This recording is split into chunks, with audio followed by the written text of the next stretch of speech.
नमस्कार दोस्तों। पिछले दिनों मीडिया हाउसेस में एक नाम बहुत चर्चा में रहा है, ऋषि सुनक। और ये नाम रहे भी क्यों ना, क्योंकि पहली बार ऐसा हुआ है कि एक इंडियन इंग्लैंड का प्राइम मिनिस्टर बना है। और जैसे ही ये घोषणा हुई, भारत में नहीं बल्कि पूरी दुनिया में जहाँ जहाँ इंडियंस रहते हैं उनके बीच में एक अजीब सी चर्चा है कि शायद अब भारत में कोहिनूर हीरा वापस आए। और लोगों को ऐसी फीलिंग आने लग गई है कि ऋषि सुनक है तो इंग्लैंड के, लेकिन वो काम करेंगे भारत के लिए। तो क्या सच में ऐसा है या क्या ये डिबेट इतनी इजी है? इस डिबेट को शुरू करने से पहले आप सबका ये समझना ज़रूरी है कि इंग्लैंड में प्राइम मिनिस्टर्स को कैसे चुना जाता है, क्योंकि बिना ये समझे आप इस डिबेट को आगे नहीं ले जा सकते। दुनिया के हर देश में एक एक संसद होती है और हर देश की संसद का अपना एक एक नाम है। जैसे एग्जाम्पल के लिए हम ले लेते हैं, इंग्लैंड की संसद को पार्लियामेंट कहते हैं, भारत की संसद को संसद कहते हैं, यूएसए की संसद को कांग्रेस कहते हैं और डाइट कहते हैं जापान की संसद को।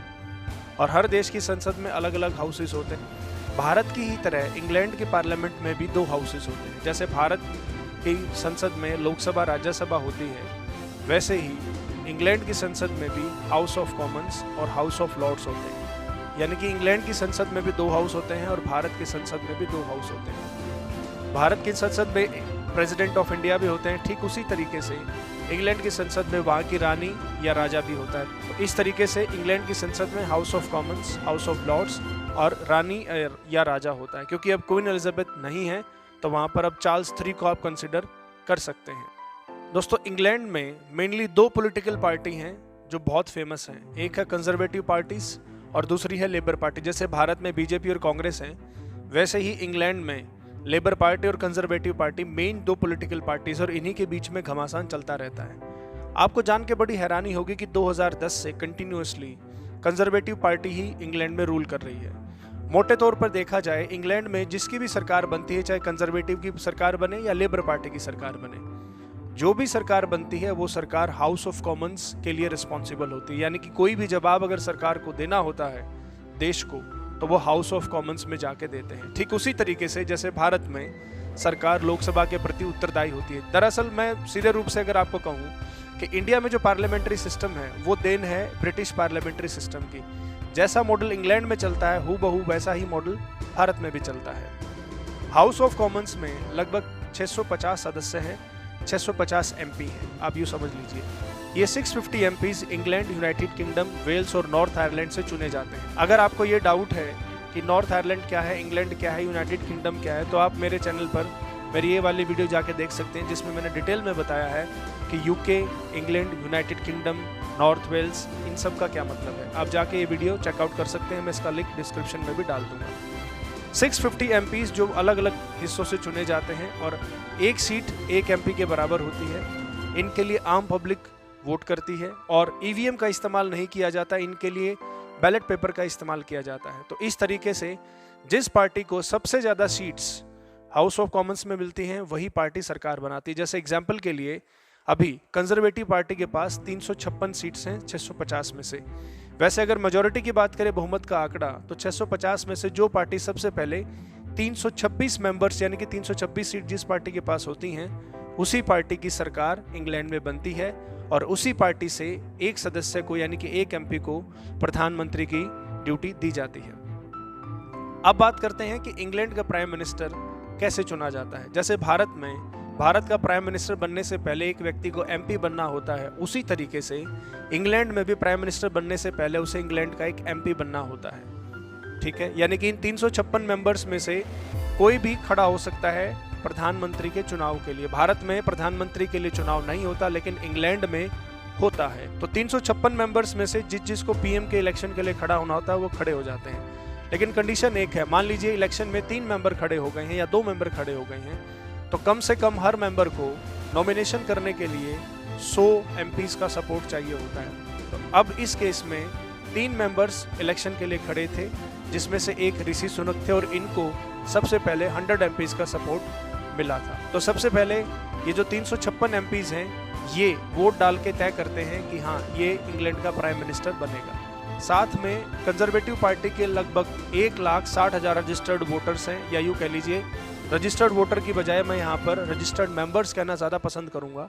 तो 1,60,000 जो रजिस्टर्ड मेंबर्स हैं कंजर्वेटिव पार्टी के, वो भी ऑनलाइन वोटिंग के जरिए ये डिसाइड करते हैं, ये तय करते हैं कि इंग्लैंड के आने वाले नए प्राइम मिनिस्टर कौन होंगे। तो मोटी सी बात समझने वाली ये है कि जो भी व्यक्ति इंग्लैंड का प्राइम मिनिस्टर बनना चाहता है उसे सबसे पहले एमपी बनना पड़ेगा, और प्रधानमंत्री इलेक्शन में खड़ा होने के लिए उसे कम से कम 100 एमपीज का सपोर्ट चाहिए अपनी ही पार्टी के मेंबर्स का। उसके बाद कंजर्वेटिव पार्टी के जो रजिस्टर्ड 1,60,000 जो मेंबर्स हैं वो भी ऑनलाइन वोटिंग के जरिए ऋषि सुनक के लिए वोट डालते हैं। तो इस तरीके से इंग्लैंड के अंदर प्राइम मिनिस्टर का इलेक्शंस पूरा हो। क्या भारत ऋषि सुनक के प्राइम मिनिस्टर बनने के बाद एक सुपर पावर बन जाएगा? इन सभी सवालों का जवाब बड़ा सीधा सा है, नो ना। अब आप थोड़े चौंकेंगे, सर ऐसा कैसे? देखो भाई, सीधी सी बात है, ऋषि सुनक इंग्लैंड के प्राइम मिनिस्टर बने हैं, ना कि भारत के, और वो भी इस समय पर जब पिछले लगभग 3 साल में इंग्लैंड के अंदर 3 प्राइम मिनिस्टर चेंज हो चुके हैं। Boris Johnson, Theresa Liz Truss और अभी हमारे ऋषि सुनक, ये तीसरे हैं।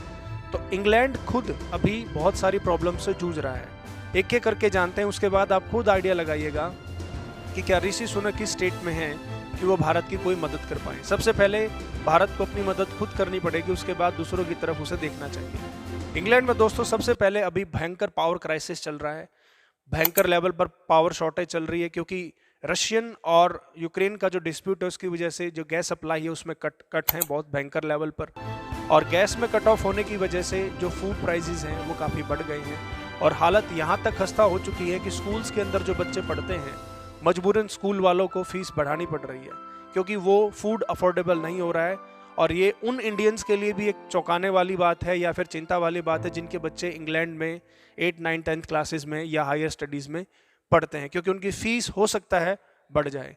एक और सबसे बड़ी वजह है जो इंग्लैंड अभी क्राइसिस में है, फाइनेंशियल क्राइसिस इंग्लैंड में भयंकर लेवल पर जारी है। अभी इंग्लैंड के सेंट्रल बैंक ने या बैंक ऑफ इंग्लैंड ने डिक्लेयर किया है कि 2023 में इंग्लैंड में भयंकर लेवल पर रिसेशन रहेगा, और ऊपर से क्लाइमेट चेंज। अभी आपने देखा था पिछले दिनों बहुत सारे फोटो सर्कुलेट हुए थे, इंग्लैंड में क्लाइमेट चेंज की वजह से हीट वेव आई थी, जिससे ट्रैफिक सिग्नल के जो सिग्नल्स के ऊपर जो पट्टे लगे होते हैं वो तक पिघल गए थे।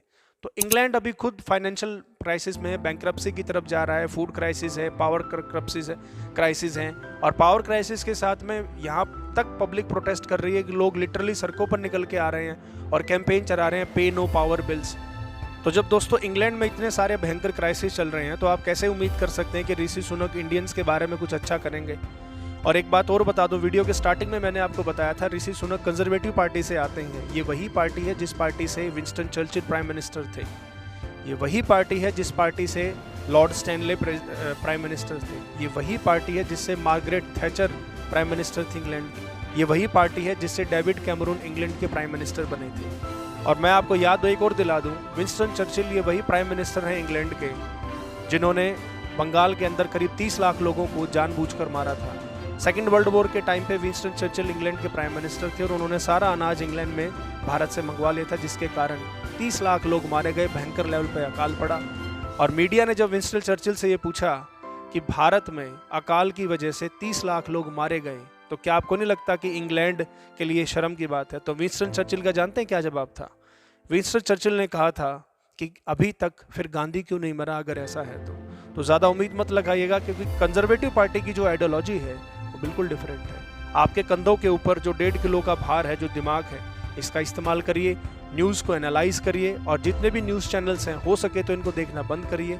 लॉजिकल थिंकिंग है, भगवान के बाद अगला दर्जा इंसान का है, ऐसा शास्त्रों में कहा गया है। ओके, तो तब तक के लिए इस वीडियो को मैं आपके हवाले छोड़ के जा रहा हूँ। एनालाइज करिए वीडियो को, फैक्ट्स को चेक करिए, लाइक करिए, शेयर करिए, और कमेंट सेक्शन में मुझे ज़रूर बताइएगा एक्सप्लेनेशन के बारे में, एडिटिंग के बारे में। तब तक के लिए थैंक यू दोस्तों।